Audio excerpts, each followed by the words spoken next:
हमारे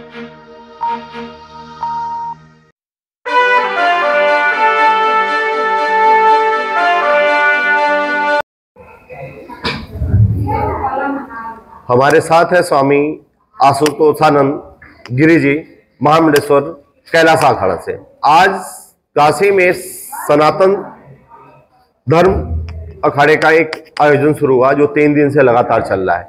इस पे सनातन को लेकर के चर्चा करेंगे और जानेंगे कि ये जो धर्म संसद है इसमें क्या हिंदू समाज के लिए संदेश है, उनके उत्थान में कितना योगदान करेगा, इसी पे चर्चा करते हैं। स्वामी जी, हमारे यहाँ आपका स्वागत है चैनल पर जी। और हमको एक बात बताएं कि जो धर्म संसद बुलाई गई है इसमें कितना हिंदू धर्म का उत्थान होगा, हिंदुओं का उत्थान होगा, इस पर क्या?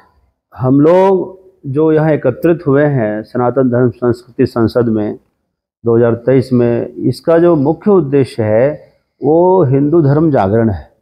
हिंदुओं को जगाना है, जगाना बहुत ज़रूरी है, इसलिए क्योंकि आज देश में बहुत ज़्यादा कन्वर्जन हो रहा है। ईसाई मशीनरी और इस्लामीकरण ये सब बहुत ज़्यादा एक्टिव है। हमारे सभी दूसरे धर्म वाले हिंदुओं को ही तोड़ने में लगे हुए हैं। आज अपने परंपरा की रक्षा के लिए, हिंदुओं को पुनः संगठित करने के लिए यह जो आयोजन है मील का पत्थर साबित हो रहा है। आज हम बताएंगे कि हम अपने मंदिरों से कनेक्टिविटी, मंदिरों से योग शिक्षा, स्वास्थ्य शिक्षा, मंदिरों से सनातन धर्म की शिक्षा और मंदिरों से ही लोगों को संस्कार की भी शिक्षा देंगे।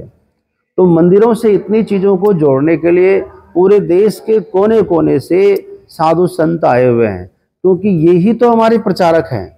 जगह जगह जाएंगे, अपने आश्रमों के माध्यम से, विभिन्न सम्मेलनों और कथाओं के माध्यम से ये ही अपने अपने क्षेत्र में प्रचार प्रसार करेंगे। तो किस तरह से, किस मानक पर, किस मापदंड पर प्रचार करना है, यह मार्गदर्शन यहाँ होना है।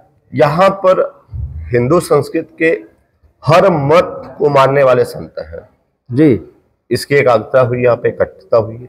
लेकिन जब हम देखते हैं अपने लोगों में तो कोई हिंदू धर्म में ही अलग अलग मत मानता है, इसमें बिखराव है। इसको कैसे आप लोग एकाग्र करने की कोशिश करेंगे? जहाँ जहाँ समस्या है उन समस्याओं का निराकरण हो रहा है। क्या समस्या है कि हम लोग अलग अलग बातें कर रहे हैं, सब लोग अच्छी बातें तो कर रहे हैं लेकिन एक साथ नहीं कर रहे हैं। इसीलिए सभी संप्रदायों के, 13 अखाड़ों के, सभी मढ़ी के और सभी संप्रदायों के वैरागी, सन्यासी, वैष्णव, शाक्त, गाणपत्य सभी एकत्रित हुए हैं और सब मिल करके एक शंखनाद कर रहे हैं हिंदू धर्म जागरण का, कि सभी को एक निश्चय करना है कि हम सनातनी हैं। हमारे बौद्धिस्ट अथवा जैनी अथवा सिख ये सभी हिंदू हैं, ये सभी सनातनी हैं। ये कहने के लिए अलग जरूर हुए हैं लेकिन सनातन होने में किसी को कोई अंतर नहीं है, क्योंकि सभी सनातन से ही निकले तो सनातनी तो कहलाएंगे। आज थोड़ी पीढ़ी पुराने जाएंगे तो सब एक जैसे निकलेंगे, तो सभी सनातनी है। सबको एक स्वर में आपको बताना है। आज सनातन को मिटाने के लिए जो षड्यंत्र चल रहा है देश में, उन षड्यंत्रों का पर्दाफाश करना है, उन लोगों को चिन्हित करके दंडित करना है, ये हम लोगों का उद्देश्य है।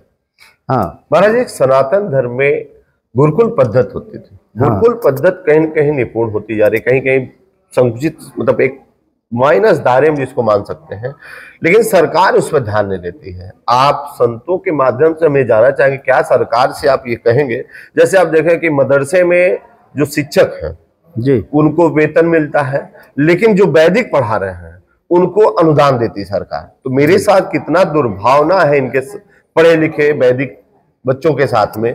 उनकी बुकें नहीं है, लोग कहते हैं, मंचों से कहते हैं कि हम विश्वविद्यालय बनाएंगे, लेकिन जब बेसिक प्राइमरी या इंटर कॉलेज नहीं होगा तो बेसिक गुरुकुल कैसे चलेगा? वो विश्वविद्यालय कहाँ पढ़ाएगा? वो सिलेबस ही नहीं है। तो इस पे क्या एक फोकस करेंगे आप?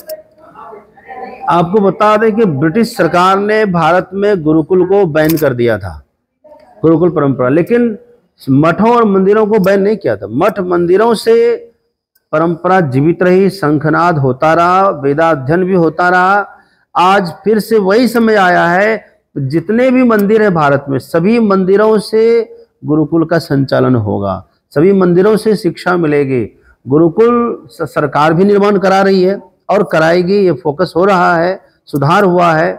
अभी वर्तमान जो नेक्स्ट सरकार आने वाली है, इसका यही उद्देश्य है कि देश में जगह जगह पर फिर से गुरुकुल परंपरा संजीवित हो, चाहे मंदिरों के माध्यम से, मंदिर कमेटी के माध्यम से हो, क्योंकि उसमें किसी भी तरह का भ्रष्टाचार नहीं होना चाहिए। ये मुख्य उद्देश्य है कि जो भी वहाँ पर पाठ्यक्रम हो उसका जो है विधिवत पाठ होना चाहिए, बच्चे पढ़ना चाहिए, बच्चों का आकर्षण होना चाहिए, उनको नौकरी मिलनी चाहिए, उनको रोजगार मिलना चाहिए। ये सब उद्देश्यों का निरीक्षण चल रहा है। जैसे वैदिक गुरुकुल में आप कहते हैं कि जाप नहीं, लेकिन जाप तो वहां बहुत है, जैसे वैदिक गणित हो, हाँ, वेद में, अथर्ववेद में जैसे वैदिक आपका स्वास्थ्य हो, ये सारी इंजीनियरिंग है, सिविल इंजीनियरिंग है। हाँ, लेकिन जब सरकार उस पर फोकस नहीं करेगी, हाँ, उस पर आपको बुकें नहीं प्रोवाइड कराएंगे, तो बच्चे पढ़ेंगे कहाँ और निकलेंगे कहाँ? तो रोजगार के लिए तो कहीं अदर शिक्षा में उनको जाना ही पड़ेगा। जी जी, हाँ, इसके लिए सरकार को और प्रयास करना पड़ेगा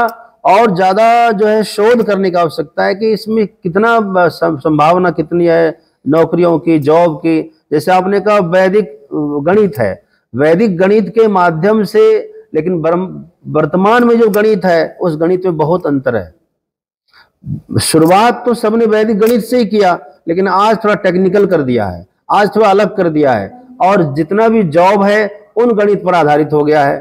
तो वैदिक गणित पर नौकरी मिलेगी कि नहीं मिलेगी, इस हिसाब से उनको क्या मॉडिफाई करने की आवश्यकता है, किस तरह से शोध करने की आवश्यकता है। हाँ, सरकार फोकस करे इस पर तो जरूर। शोधकर्ताओं की कमी नहीं है, कमी है तो संसाधनों की कमी है, कमी है तो रिसोर्स की कमी है। तो सोर्सेस देंगे, संसाधन देंगे, तो फिर बच्चे हमारे शोध करके आगे बढ़ेंगे और निश्चित तौर पर इसका जो है आगे विकास होगा। जनवाणी के लिए विजय पांडे, लखनऊ।